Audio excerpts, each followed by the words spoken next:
Hola, hola, una disculpa, se me fue la luz en el instante en el que empecé a hablar. Entonces, bueno, ya, aquí reactivando todo, una disculpa. Entonces, bueno, pues vamos a iniciarle. Espero que se pueda conectar las personas que estaban ya conectadas.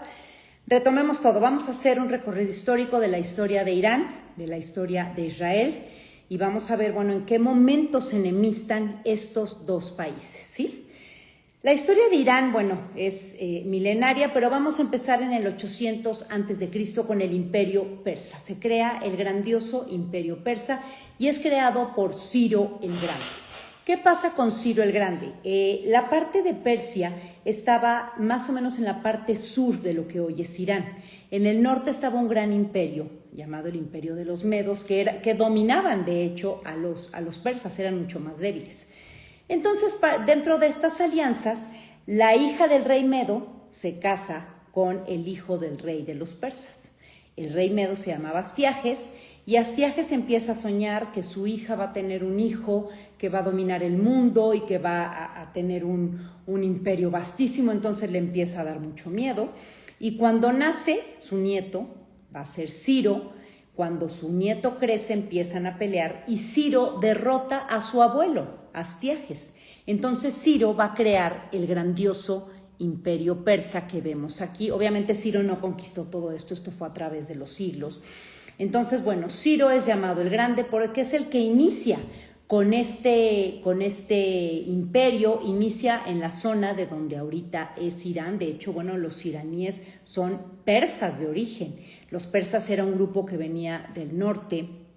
Entonces, lo que hace Ciro es, bueno, seguir peleando, seguir conquistando territorio hasta que llega en el norte, muy cerca de Mongolia, con un grupo llamado los Masagetas, y la reina de ahí lo mata, porque él mata a su hijo, entonces, bueno, hay todo un show y lo mata.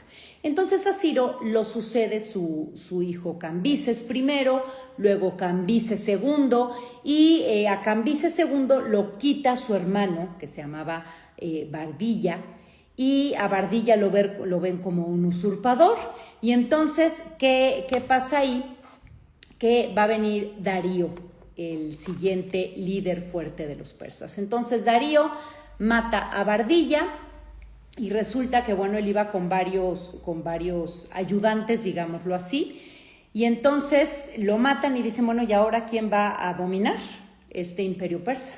Entonces se van a una montaña, va a amanecer y dicen, el caballo que relinche primero, su jinete, es el que va a gobernar. Y entonces sale el sol, relincha el caballo de Darío y él es el que se queda gobernando. Y bueno, Darío empieza a acrecentar el imperio persa hasta ser el monstruo que les acabo de enseñar, que llegó desde lo que hoy es la India hasta los talones de Macedonia. Eso es el imperio aqueménida. Les comentaba que de repente voy a voltear para acá porque tengo aquí mis apuntes de lo que preparé desde ayer en mi computadora. Esto va a ser el imperio aqueménida y vamos a hablar de este imperio de Ciro, de Darío, de Jerjes, de Artajerjes, de Cambises, bueno, de todos estos grandes líderes del imperio persa, hasta que va a llegar Darío II. Pero ¿quién se le va a poner al brinco? Pues nada más y nada menos que Alejandro Magno. Entonces, Alejandro Magno, ya muchas veces hemos platicado de él, es el único que en el 330 a.C. puede derrotar a lo que quedaba del imperio aqueménida. Alejandro Magno logra tomar el control de todo lo que fue el imperio persa, pero recordemos que cuando ya iba de regreso, llega hasta las orillas de lo que es Pakistán y la India, cuando ya iba de regreso, porque sus soldados ya se querían regresar, en ese momento muere en Babilonia y no hay un sucesor, entonces sus diádocos o generales empiezan a pelearse y empiezan a ver quién se queda con el control y resulta que esa zona que era de los persas va a quedar con un general de Alejandro que se llamaba Seleuco. Entonces se va a crear el imperio selyúcida. Y así va a seguir toda esta zona y luego va a venir el imperio parto y luego el imperio sasánida y así nos vamos a ir, así nos vamos a seguir después de esto. Pasa el tiempo, viene el nacimiento de Cristo, pasamos ya a nuestra era y resulta que en el 610 inicia el Islam. El Islam va a iniciar exactamente en lo que es la Meca, en Arabia Saudita. Entonces, inicia en lo que es la Meca con Mahoma, mejor conocido como Muhammad. Realmente Mahoma es el nombre que se le ha dado en castellano, pero es Muhammad. Muhammad o Mahoma, recuerden que crea el Islam. El Islam es una mezcla, porque bueno, cuando se le aparece, según la tradición islámica, el arcángel Jibril o Gabriel le dice que él tiene que restaurar las dos religiones monoteístas que ya existían en ese momento, que eran el judaísmo y el cristianismo. Entonces, Mahoma empieza esta yihad, esta guerra santa para expandir sus territorios. Y les voy a mostrar lo que lograron tener en 100 años los musulmanes. Vean nada más.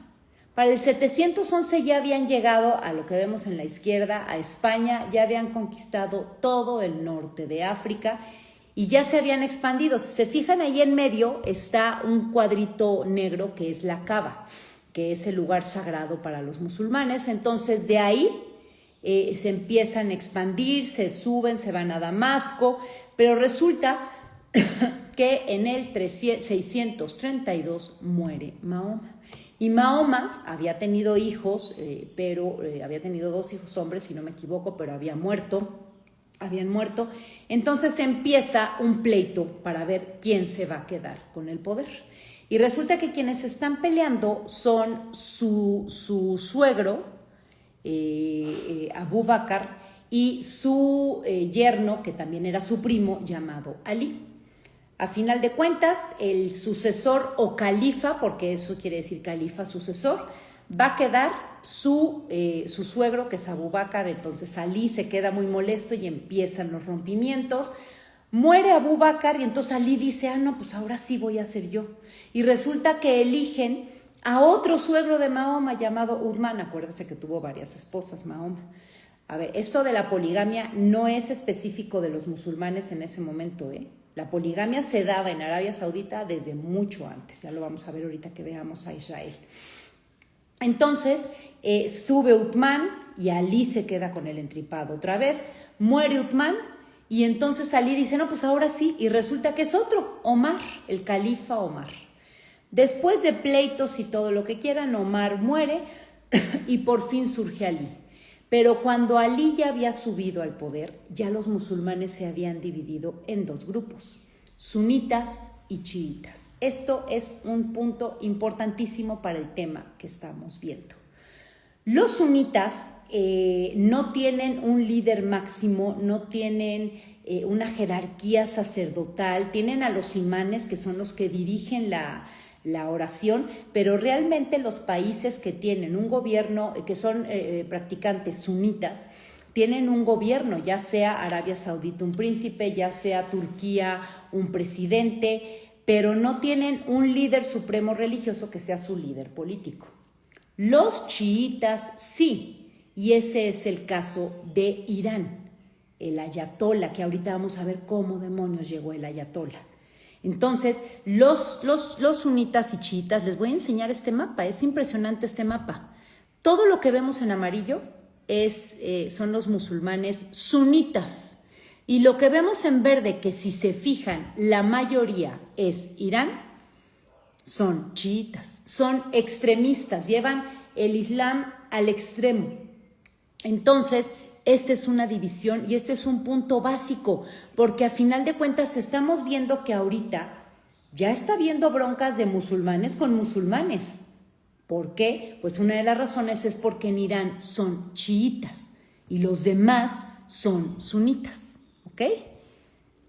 Bueno, pues seguimos. Entonces muere Mahoma, viene esta división de los sunitas, de los chiitas, y tenemos que ver una cosa, a ver, no todos los árabes son musulmanes y no todos los musulmanes son árabes. O sea, existen árabes, puede haber árabes judíos, puede haber árabes cristianos, coptos, ortodoxos, árabes musulmanes, y puede haber musulmanes, a lo mejor puede haber mexicanos que sean musulmanes, puede haber norteamericanos. Por ejemplo, Indonesia es el país que más musulmanes tiene 205 millones de musulmanes. tiene el 12% de la población actual de musulmanes. Pero en Indonesia no son árabes, o sea, no podemos ligar árabe-musulmán. Vaya, sí, la gran mayoría, el 90% de los árabes son musulmanes, me queda claro. Y el 85% de los musulmanes del mundo son sunitas y el 15% son chiitas, ¿sí? Entonces, bueno, hasta ahí vamos. Entonces, Irán es un país total y absolutamente musulmán y musulmán chiita. Ajá. Vamos a seguir en la historia. El tiempo sigue y para 1600 van a existir en esta zona de Arabia y Medio Oriente 3 grandes imperios. Aquí se los voy a poner. Permítanme, aquí está. El imperio en rojo que vemos ahí es el imperio turco-otomano. Este imperio turco-otomano, fíjense cómo los mismos musulmanes se fueron fragmentando. El imperio turco-otomano fue fundado en 1299 por un señor llamado Otomán, por eso se le llama otomano. Y son turcos no porque vivan en Turquía, Turquía es el país que se le dio después. Los turcos venían de Turkmenistán y migraron hasta lo que hoy vemos ahí, la península de Anatolia, que era Turquía.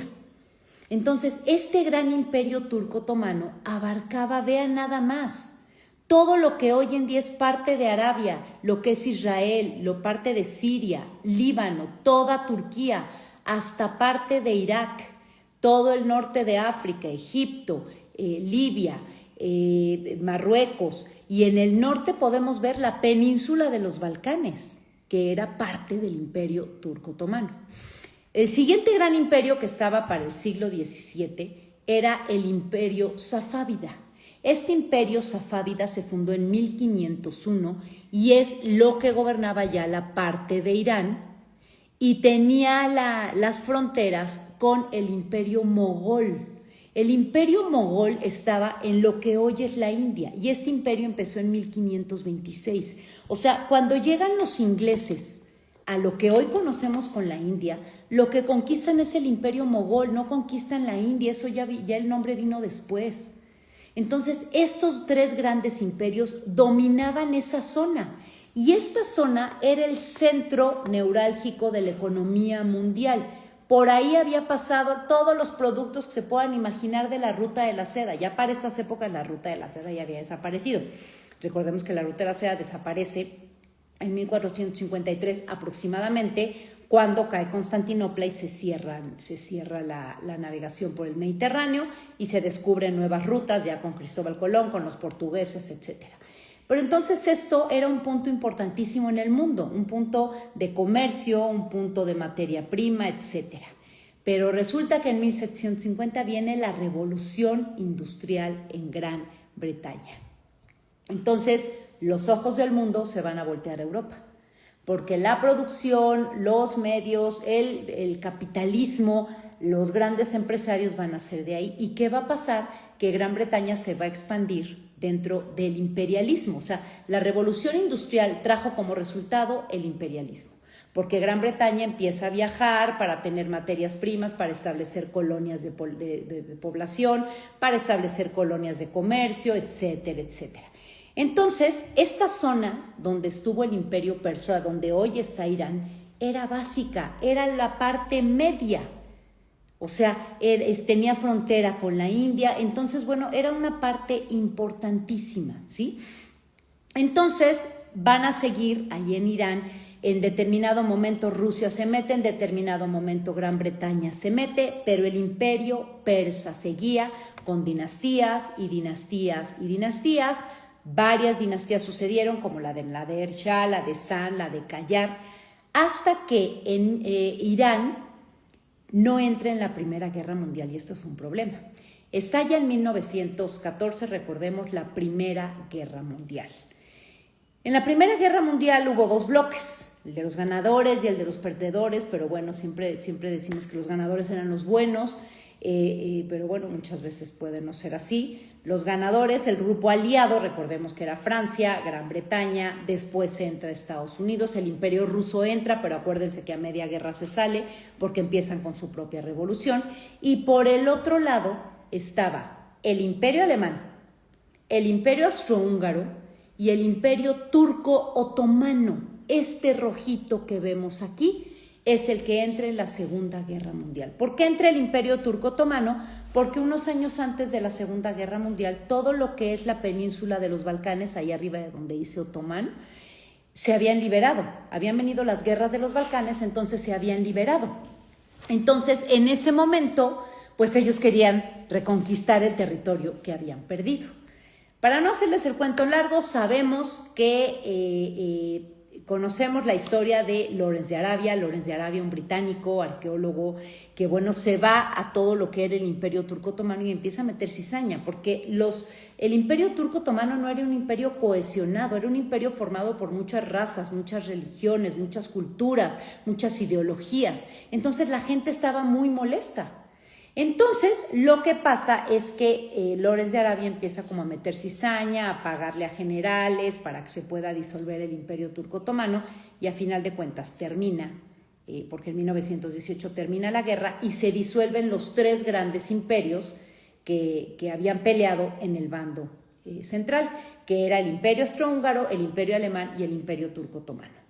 Entonces, a la hora que se disuelve el Imperio Turco Otomano, recordemos que Gran Bretaña, bueno, Turquía queda como lo que conocemos hoy en día.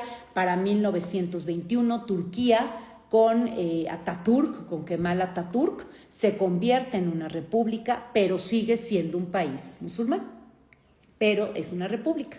Entonces, todo lo que vemos de la franja del problema, donde está Gaza, donde está Israel, donde está Líbano, etcétera, etcétera, toda esa zona se la reparten Francia e Inglaterra.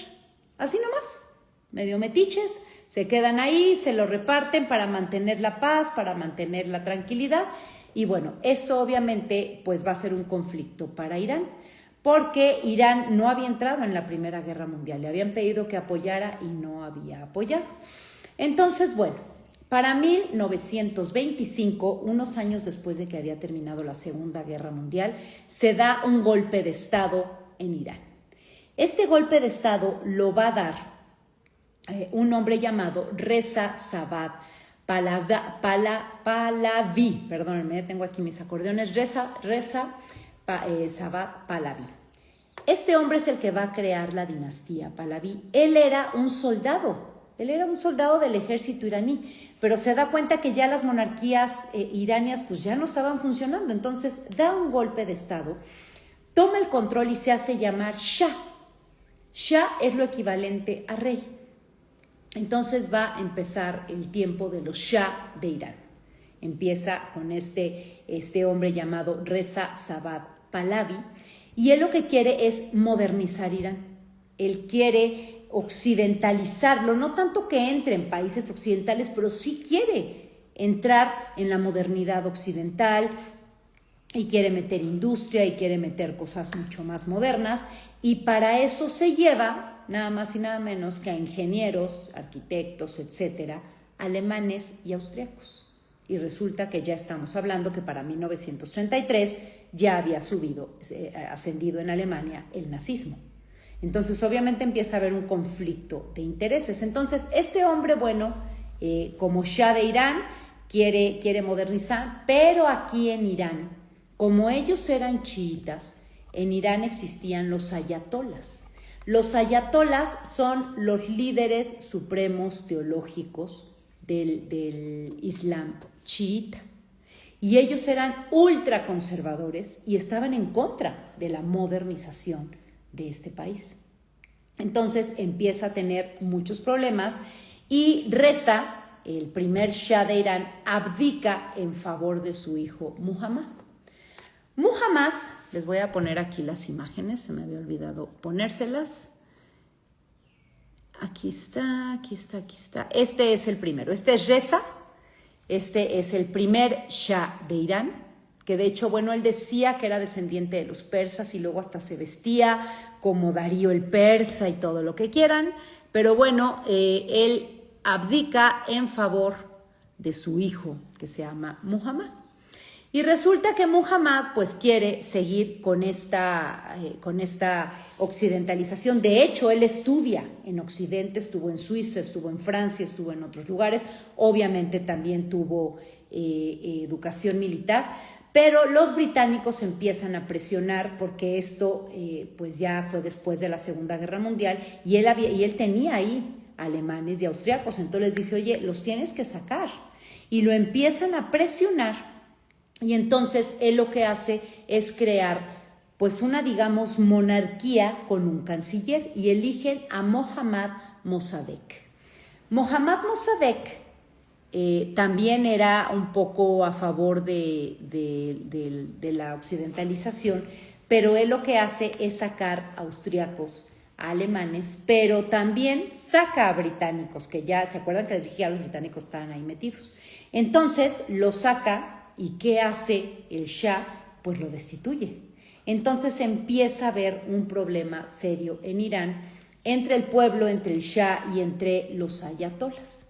En medio de este conflicto, en 1960, se va a formar la OPEP, esta organización para proteger el petróleo, donde se unen varios países, porque países que no tenían el petróleo eran los que establecían el precio del barril.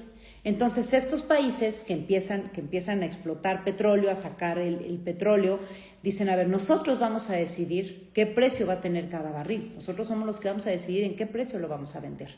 Esto hizo que el precio del petróleo fuera subiendo, cosa que Irán tiene muchísimo petróleo. Sabemos que en Medio Oriente hay mucho petróleo.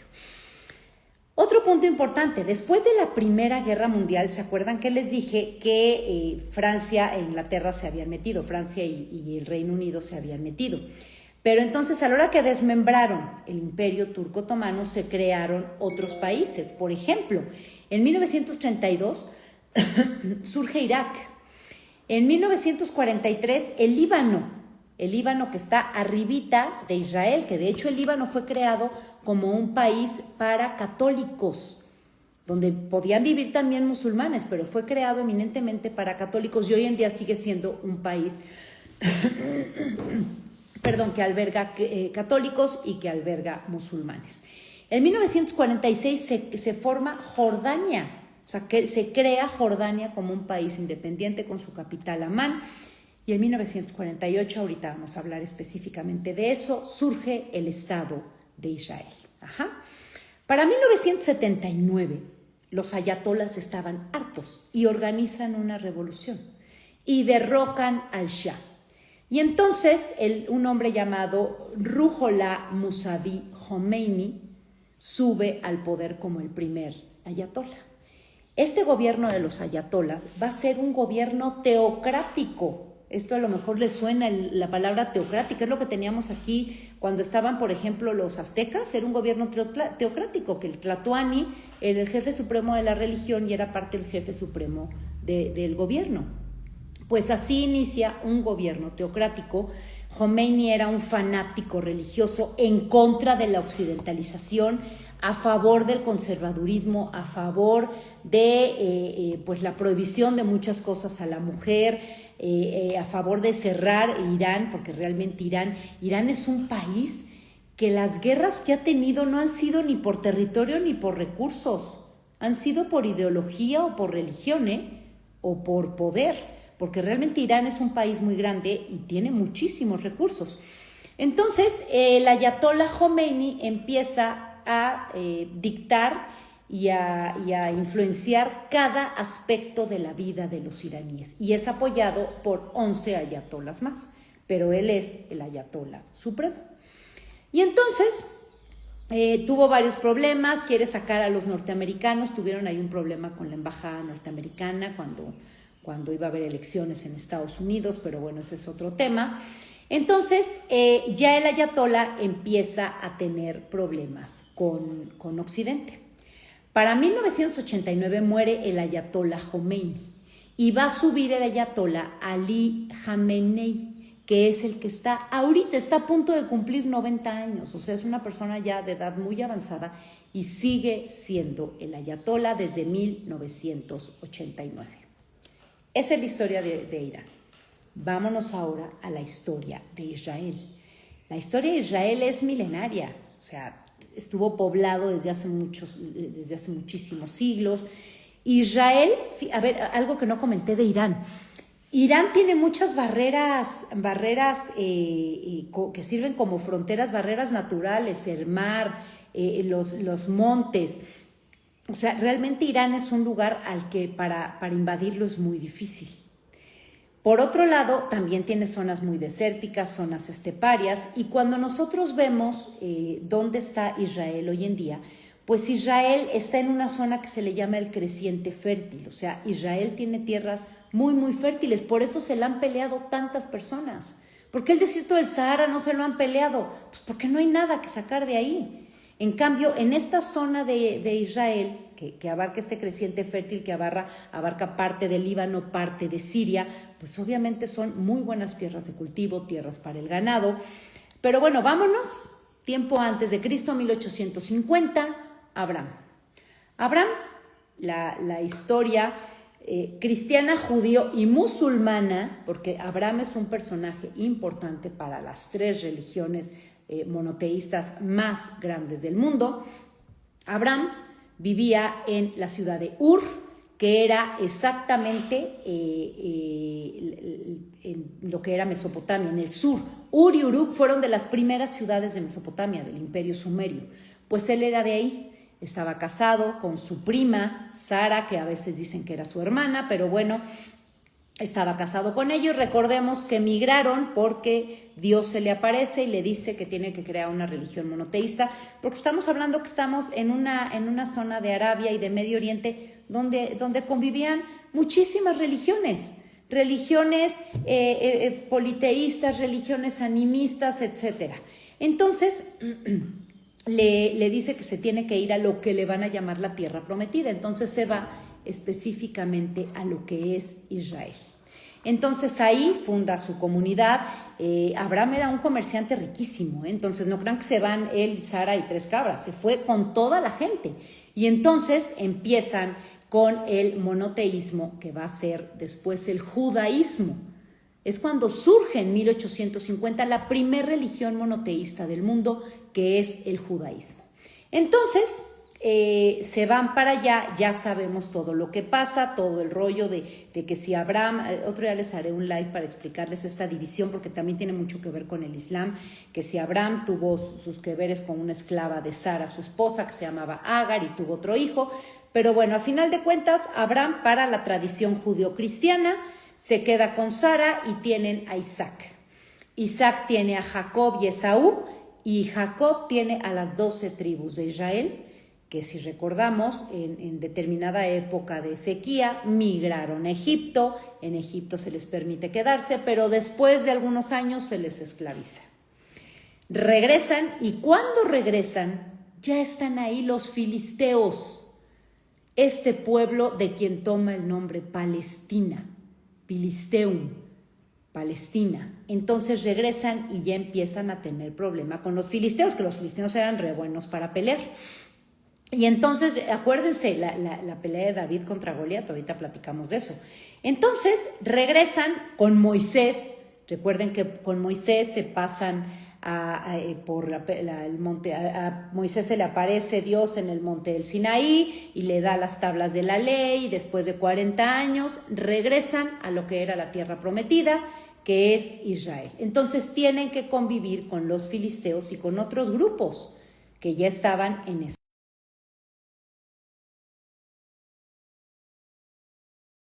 Se dan cuenta después de un tiempo los judíos, bueno, pues de que todos los grupos alrededor de ellos tienen reyes. Entonces le dicen, empiezan a decir, bueno, pues queremos tener unos reyes, a los jueces, era la época de los jueces, nosotros queremos también tener reyes. Entonces Dios se les aparece al juez, ahorita me acuerdo el nombre, Samuel, le dice, yo te voy a indicar quién es el indicado para ser rey.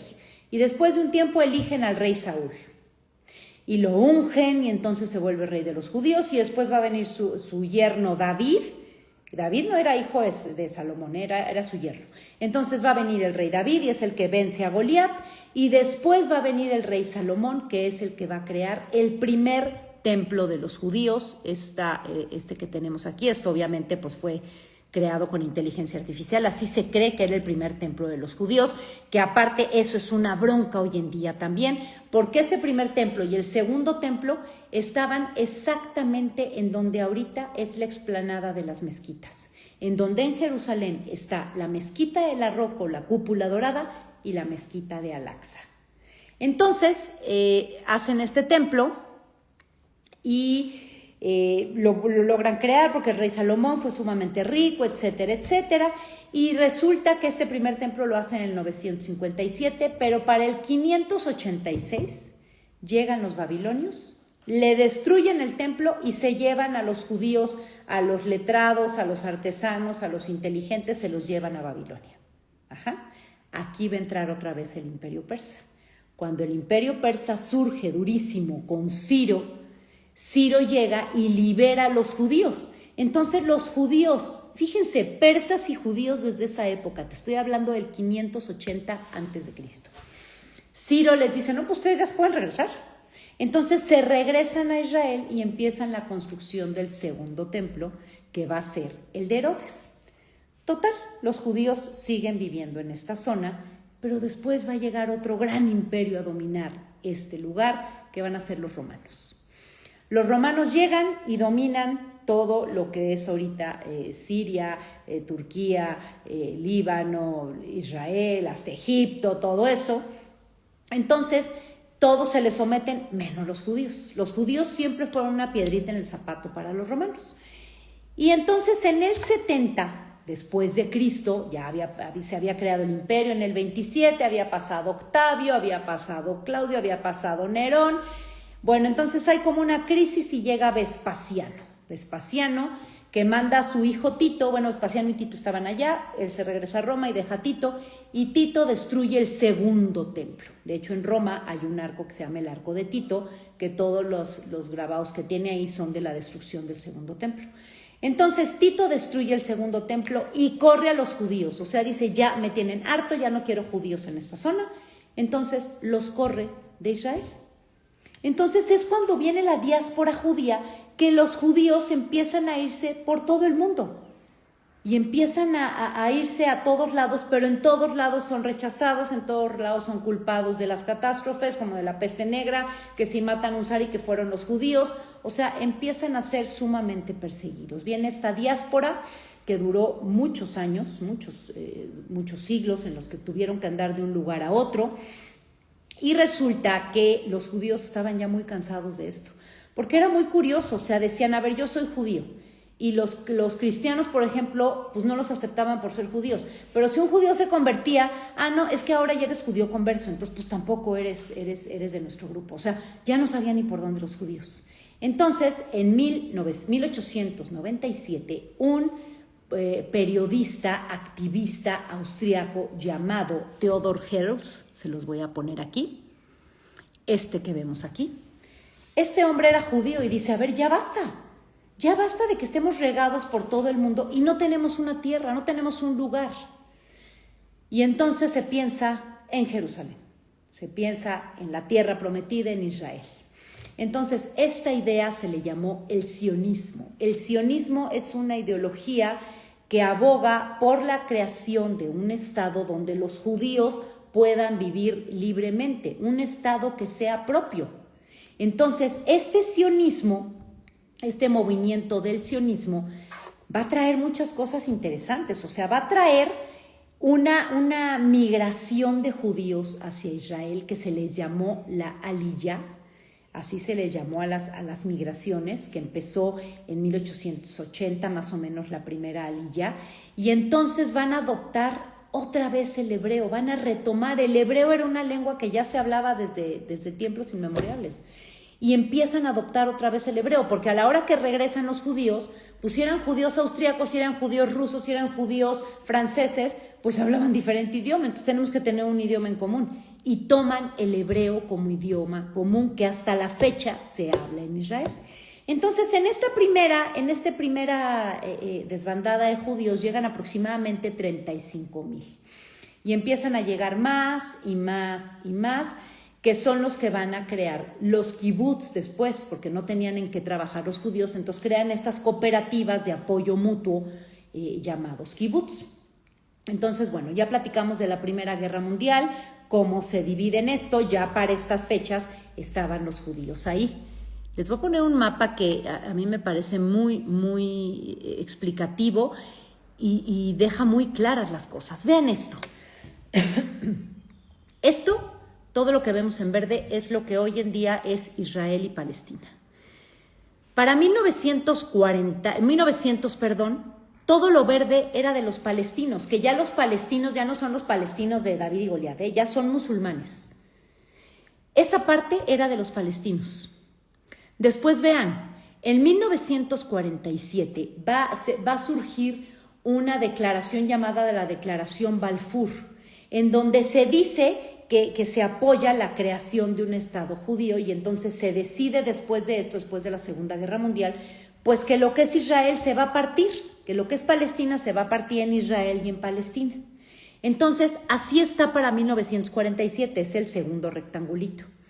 El siguiente rectangulito es para 1967. Lo que está en beige es lo que fue ampliándose Israel, y lo verde es lo que quedaba de Palestina, que hoy en día es llamado, la parte de abajo, la rayita que vemos abajo, tristemente es la Franja de Gaza, que está siendo terriblemente atacada de una manera inhumana, de una manera espantosa.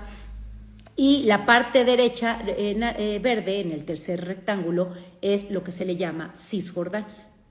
Pues para el año 2000, y si vemos un mapa actual, vean cómo está todo lo que ha abarcado Israel, ¿sí? Entonces, para 1948, un hombre llamado David Ben Gurión, el 14 de mayo, por sorpresa cita a los medios y declara la creación del Estado de Israel en 1948, y esto es apoyado por la mayoría de los países del mundo. ¿Quiénes no lo apoyan? Israel está rodeado de países musulmanes, por Líbano, Siria, Irak, Irán. Abajo tiene Arabia Saudita, Yemen, Omán, Egipto, Turquía. Son países 100% musulmanes.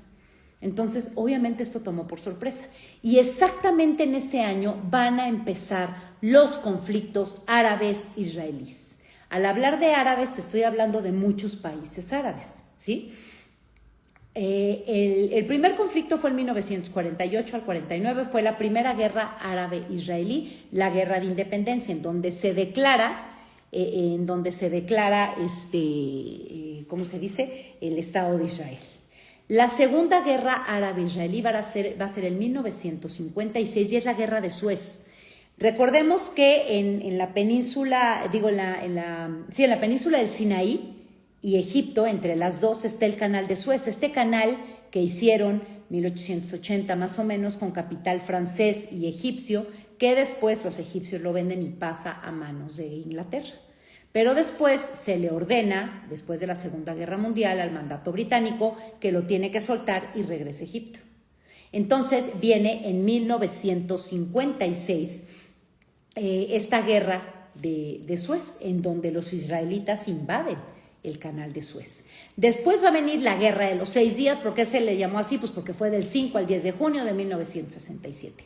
La Guerra de los 10 días, otra vez un conflicto árabe-israelí. Y por último va a venir la Guerra del Yom Kippur. ¿Por qué se le llama así? Porque estalló exactamente, los árabes atacaron Israel el día de una de sus festividades más grandes, el Yom Kippur, y eso fue el 6 de octubre de 1973. Esos han sido los conflictos árabes israelíes más complicados que ha habido. Bueno, vamos a seguir. Empieza el conflicto también con la Franja de Gaza y con Cisjordania, y eso se les van a llamar intifadas, ¿sí? Las intifadas son luchas armadas por jóvenes palestinos que no pertenecen a ninguna milicia, que no pertenecen a ningún grupo, jóvenes civiles como tú y como yo, que empiezan a atacar a Israel, y hubo varias intifadas, así se le llamaron. Y entonces estas intifadas dieron origen a un grupo que hemos escuchado mucho últimamente, Hamás. Hamás es un grupo radical palestino, pro-palestino, que fue financiado, ¿saben por quién? Por Irán. Vamos a rebobinar. ¿Saben cuándo empezó la bronca Irán-Israel? En 1979. Israel e Irán no habían tenido problema. Durante la época de los persas, de los reyes, de los shahs, no había habido bronca. El problema fue con los ayatolas que empezaron con un discurso de odio hacia Israel. Aunque ellos eran musulmanes chiitas, empezaron con este discurso de odio y empezaron a hacer que el pueblo de Irán odiara a los judíos de Israel. Entonces empieza este problema, surge Hamás en 1987 más o menos, y Hamás, ¿qué creen que es? Apoyado económicamente por Irán. O sea, Hamás, este grupo palestino, pro-Palestina en contra de Israel, es apoyado por Irán. Ajá. Y entonces va a venir después esta guerra que ya conocemos tan famosa, la guerra entre Irán e Irak. La guerra después que se llamaría del Golfo Pérsico, donde entró otra vez Estados Unidos, en donde Saddam Hussein toma en 1979 el control de Irak, e Irak invade Irán. Y entonces empiezan estas guerras, ya sabemos cómo terminó esto con la bronca con Estados Unidos y Saddam Hussein y todo este rollo, pero es muy curioso, Estados Unidos vendía a los dos países armamento, a Irán y a Irak. O sea, supuestamente apoyaba a Irán, pero por debajo del agua le seguía vendiendo armamento a Irak. ¿Por qué? Pues porque era un negocioso. Mientras más armas vendieran, más bronca había, más duro se daban y la guerra no terminaba. Entonces, después, como Irán no tiene aliados, a ver, Irán, aunque es un país musulmán, se los comenté, es chiita. Entonces, no tiene aliados entre los demás musulmanes. Entonces, por eso financia a Hamás y por eso crea en el Líbano a un grupo llamado Hezbollah, que también lo hemos escuchado mucho últimamente. Entonces, Hezbollah y Hamás son grupos financiados y apoyados por Irán en contra de Israel. Y últimamente han surgido, que también hemos escuchado, los hutíes. Los hutíes están en Yemen, abajo, en la zona de abajo de Arabia Saudita. Entonces, Irán financia a estos grupos paramilitares que van en contra de Israel, ¿sí? ¿Qué pasa? A ver, sabemos que el 7 de octubre, entonces ya vimos la historia de los dos países. Sabemos que el 7 de octubre del 2023, la seguridad de Israel se vio totalmente vulnerada. Su cúpula, su gran cúpula, acuérdense que Israel tiene una cúpula. No quiere decir que tenga una cúpula así como un capelo de virgen, pero tiene un armamento que le proporcionó y le ayudó a tener Estados Unidos para contrarrestar los misiles. Recordemos que las guerras hoy en día, pues tristemente son como lo que estamos viendo, con misiles, en donde lanzan un misil de un avión o de una base militar y llega. Esa cúpula de Israel se creó gracias a Estados Unidos y es precisamente para evitar los ataques. Entonces, si se acuerdan, Hamás atacó el 7 de octubre del 2023 a Israel, lo agarró por sorpresa. Entonces, desde ahí inició un conflicto también con Irán, porque Irán financia a Hamás. Y es cuando empezó este problema con Gaza y con Cisjordania, también con Líbano y con Hezbollah, porque a final de cuentas, en el sur, a ver, vamos a ver el mapa, miren. ¿Cuáles puse hace rato? Vamos a ver aquí. No. Déjenme ver cuáles pongo para explicarles mejor. Permítanme. Aquí. Sí, esto es Israel, ¿no? La parte verde que vemos en el cuarto rectángulo chiquita es Gaza. Lo verde que vemos en medio es Cisjordania. Ahí está Hamás. En el norte de Israel está Líbano. Ahí está Hezbollah, que son apoyados por Irán. Entonces han tenido que estar peleando constantemente con esos dos grupos que los tienen rodeados. Ajá. Entonces viene esta guerra, pues Israel, sabemos los ataques terribles, cosas inhumanas que ha hecho en Gaza, vaya esta prohibición de entrada de alimentos, de suministros, de ayuda, igual en Cisjordania, en la parte que está en medio. Jerusalén ha quedado un poco en medio del conflicto y un poco a salvo, porque pues Jerusalén es una ciudad santa tanto para judíos, para musulmanes, como para cristianos. O sea, en Jerusalén pues está el Santo Sepulcro, pero también están las mezquitas, pero también está el Muro de los Lamentos, que el Muro de los Lamentos, les doy un dato. Ese Muro de los Lamentos que está abajo de la explanada de las mezquitas es una pared que les dejó Tito, el que lo destruyó, para que se acordaran de la destrucción de su segundo templo. Entonces es un lugar sagrado. ¿Cuál es la bronca ahorita? ¿Qué pasó con Estados Unidos? Que Estados Unidos, bueno, ha estado metido, ha estado apoyando a Israel. Resulta que hace algunos años, bueno, sabemos que durante la Segunda Guerra Mundial inicia el armamento nuclear. Si ya vieron la película Oppenheimer podrán entender muchas cosas. Si no la han visto, se las recomiendo, está buenísima. Entonces, acuérdense que empieza el armamento nuclear. Después de que estallan las bombas de Hiroshima y Nagasaki, surge la ONU y se empiezan a hacer tratados para que no vuelvan a ocurrir estas cosas, o sea, que no vuelva a haber ataques nucleares, porque fue una devastación terrorífica.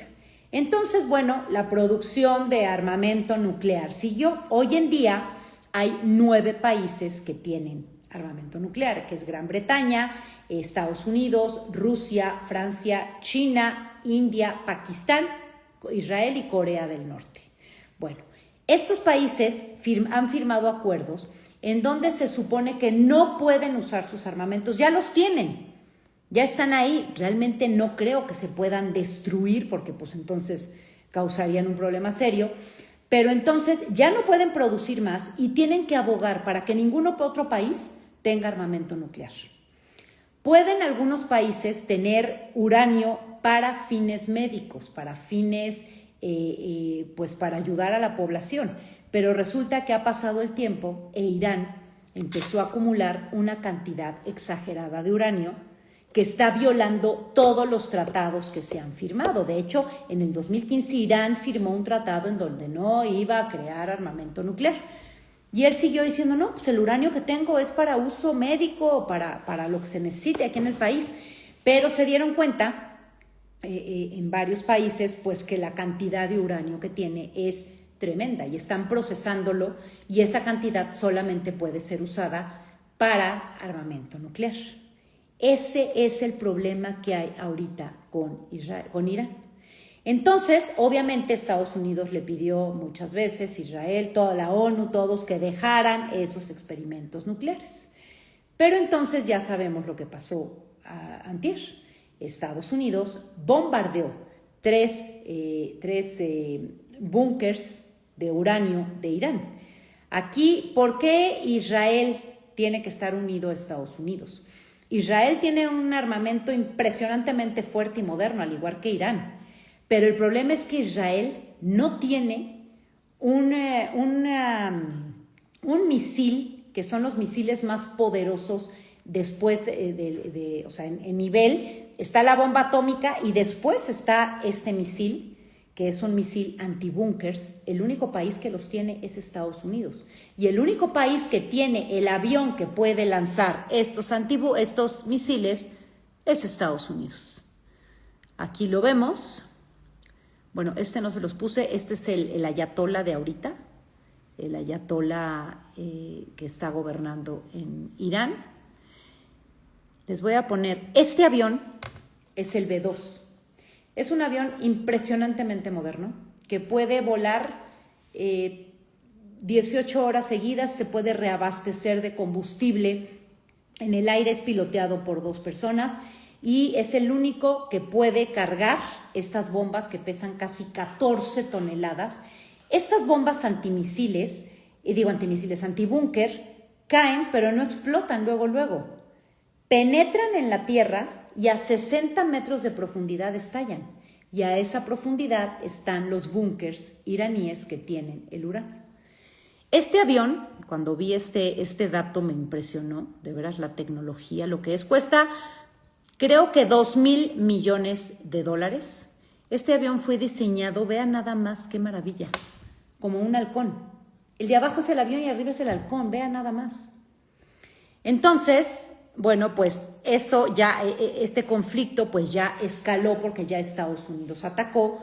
Hoy Irán atacó bases militares. A ver, Estados Unidos tiene bases militares en todo el mundo. Tiene soldados repartidos por todo el mundo, pero en Medio Oriente tiene más de 40,000 soldados y la base militar que más soldados tiene es en Qatar. Pues hoy ya Irán atacó esa base militar. Hay unas, por un lado Irán dice que sí dio en el blanco, por otro lado Estados Unidos dice que no, pero a final de cuentas atacó y Qatar ya avisó que se reserva el derecho a responder a esta agresión. Unos minutos antes de que empezara esta transmisión, pues vi que Donald Trump había anunciado que había un cese al fuego por 12 horas. Esperemos, recemos, pidamos a quien quieran que por favor termine ya esta guerra porque realmente está perjudicando a muchos países, están muriendo miles de personas y bueno, pues Estados Unidos, me preguntan, ¿realmente tiene intereses? Pues por cuestión armamentista. Y otra cosa importante, existe, déjenme ponerles aquí, a ver, si ven aquí ese mapa, si ven abajo de lo que es el Imperio Persa, en lo que es como la botita de Arabia Saudita hay una partecita verde. Esa parte es el Estrecho de Hormuz. El Estrecho de Hormuz tiene 161 kilómetros de largo y 34 kilómetros de ancho. Por ahí pasa el 20% del petróleo del mundo que abastece a China, a la India, a Japón y también abastece a Europa. Pues ese Estrecho de Hormuz es controlado por Irán. Irán ya anunció que a lo mejor cierra el paso. Por ahí pasan al día aproximadamente, creo que 15 millones de barriles de petróleo. O sea, es una cosa impresionante. Entonces, pues habrá que estar muy pendientes para ver si se cierra eso, porque eso afectaría a Europa, a Estados Unidos, o sea, es una afectación global. Entonces, bueno, pues esa es, como les comenté, no me voy a meter a temas políticos, a si Israel tiene razón, si Irán tiene razón, si Estados Unidos tiene razón. Aquí solamente les vine a platicar la historia de los dos países y cuándo empezó su enemistad. Espero que les haya gustado, espero que haya podido poner un poco de más claridad en sus ideas y en entender este conflicto. Pues muchísimas gracias por haberse conectado. Este live queda grabado, entonces bueno, lo van a poder ver cuando quieran. Si pueden, por favor, recomendarlo para que lo puedan ver más personas y puedan entender, ¿sí? Entonces, bueno, pues aquí está la historia de Israel y de Irán, dos países que tienen una historia interesantísima, países que tienen milenios y que son pues con una historia muy, muy, muy interesante. Pues muchísimas gracias, me dicen que llegaron tarde, no hay problema, va a quedar grabado, lo pueden volver a ver las veces que quieran, aquí va a estar. Muchísimas gracias y bueno, pues sigan, si les gusta la página, por favor síganla recomendando para que más personas se unan a esta comunidad y aprendamos mucho más de cultura y de historia. Muchísimas gracias a todos y a todas, un abrazo y gracias por conectarse.